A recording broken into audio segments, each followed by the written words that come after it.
Sierra Hale again. You'd think walking out of that office was the end. A dramatic mic drop after 5 years of loving a man who never had the guts to love me back. But life isn't that neat, especially not when men like Neil Grayson are involved.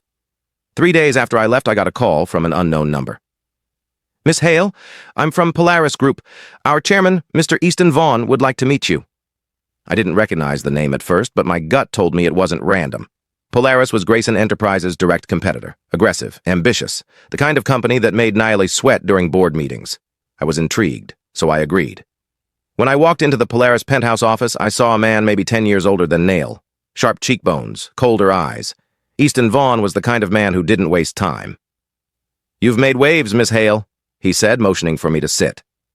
I wasn't aware secretaries had that much influence. He smirked. You weren't just a secretary. You were Neil's brain. And maybe his heart, too. I blinked. What do you want?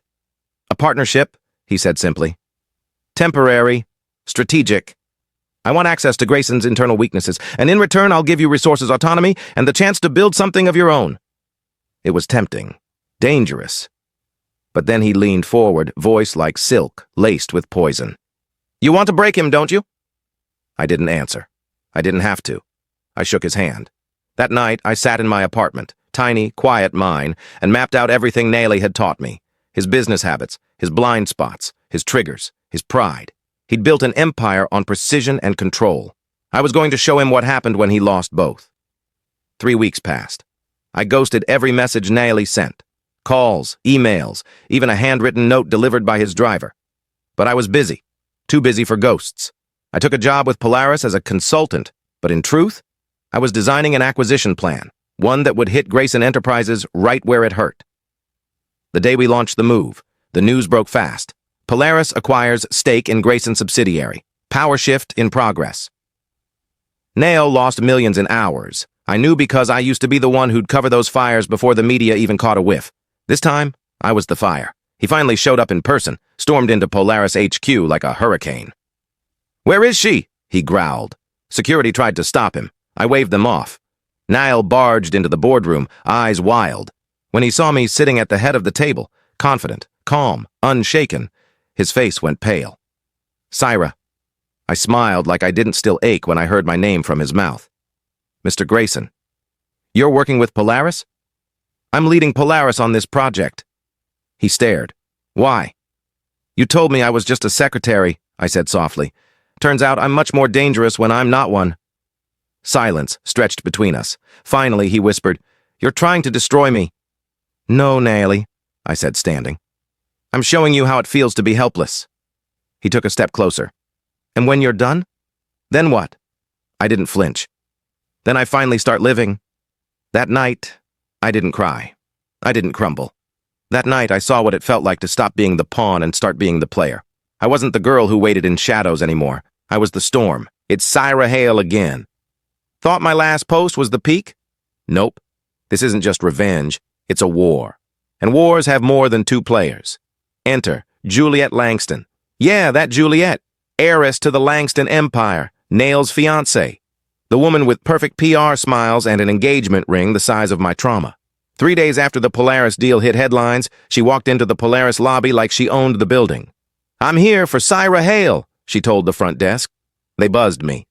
She says she's your friend. I almost laughed. Let her up.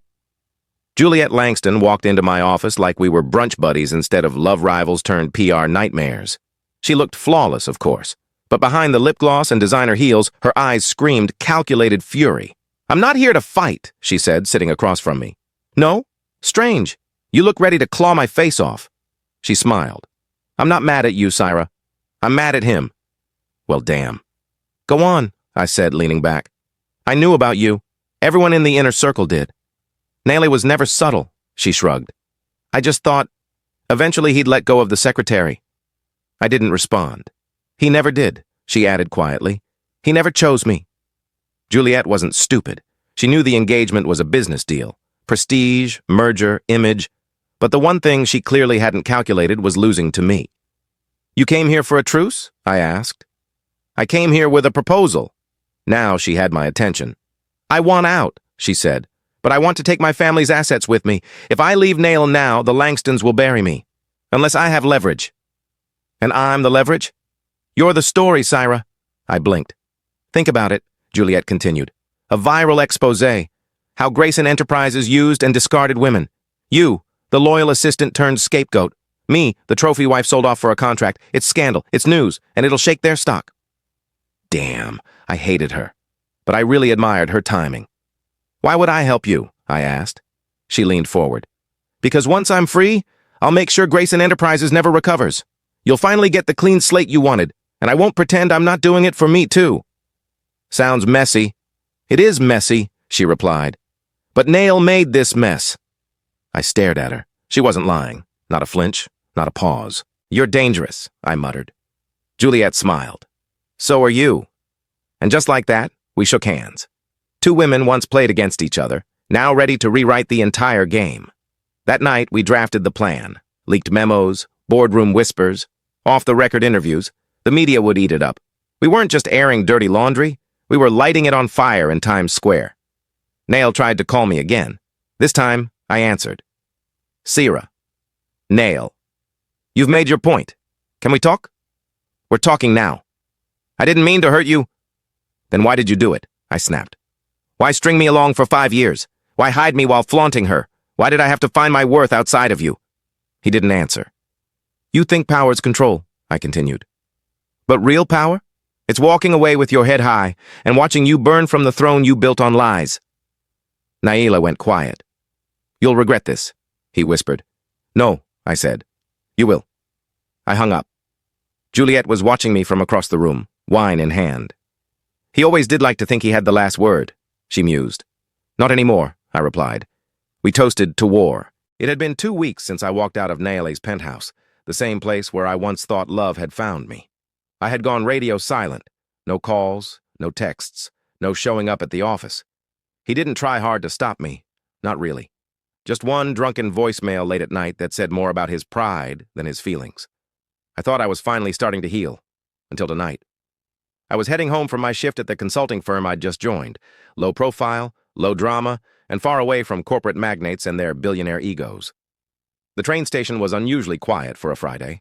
I was walking toward the platform when I noticed the sleek black car idling near the curb. The driver stepped out. Miss Syra? He asked. I paused. Yes? Mr. Nail has requested your presence. He says it's urgent. I laughed under my breath. Classic Nile.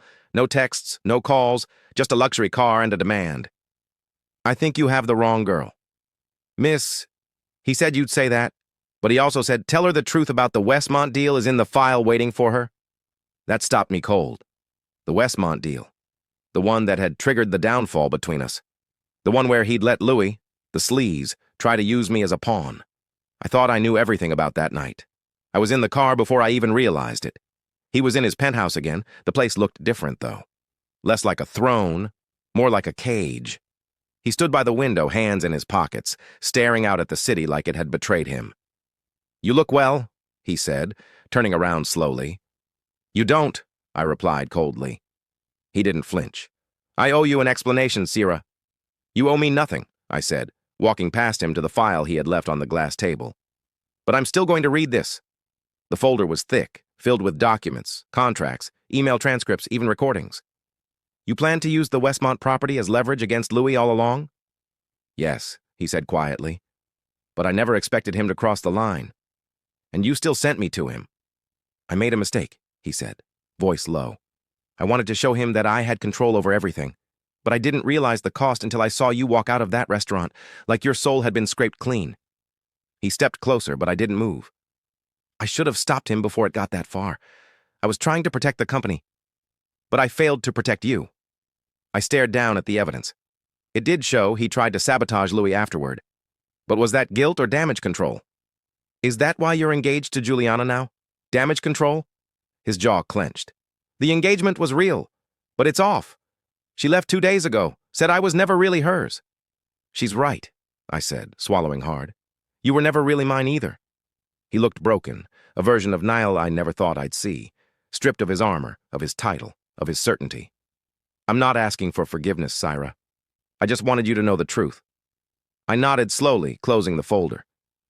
My heart was heavy, but something about the truth gave me peace. "I won't come back, Niley," I said. "Not to the company. Not to whatever we were." "I know. But I don't hate you anymore." For the first time in weeks, I saw him smile. Sad, but genuine. Even that is more than I deserve. I turned to leave. This time I wasn't broken. I wasn't angry. I was just done. And as the elevator doors closed between us, I realized something. The end of us was, they say when something breaks inside you, it grows back sharper, stronger. But no one tells you how long the dull ache lingers, even after you've walked away. It's been 5 days since I saw Nail for the last time. I didn't cry.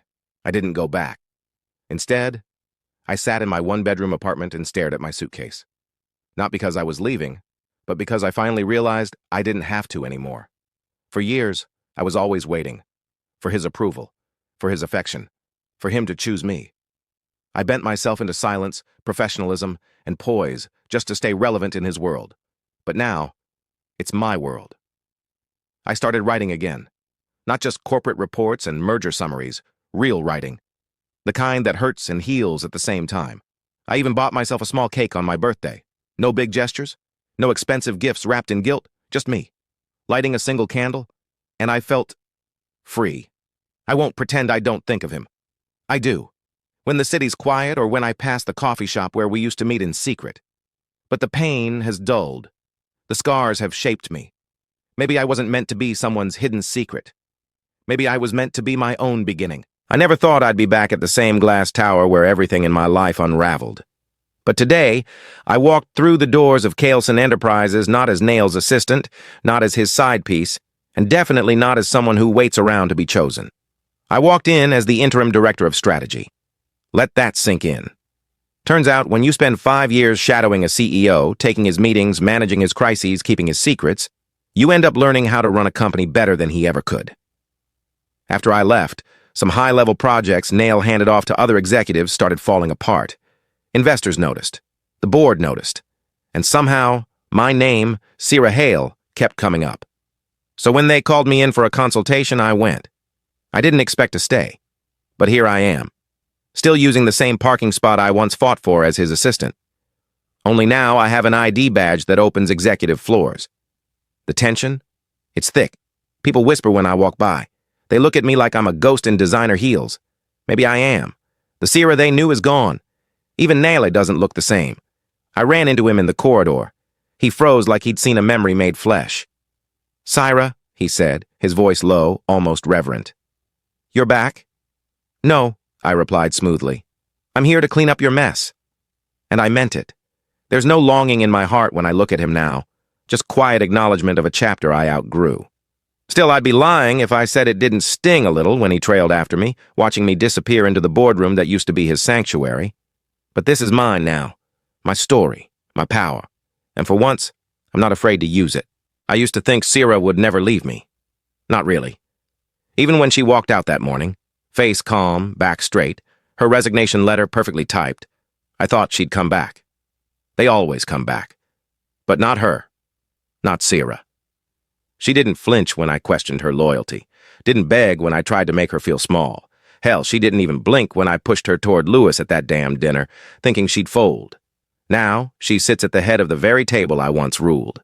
And I can't lie. It messes with my head. I watched her today in that boardroom, wearing navy, no flashy lipstick, hair up like always. Except she didn't look like my assistant anymore. She looked like my equal. Or worse, for me. She looked like someone the board listens to more than me now. She's all poise, data, clarity.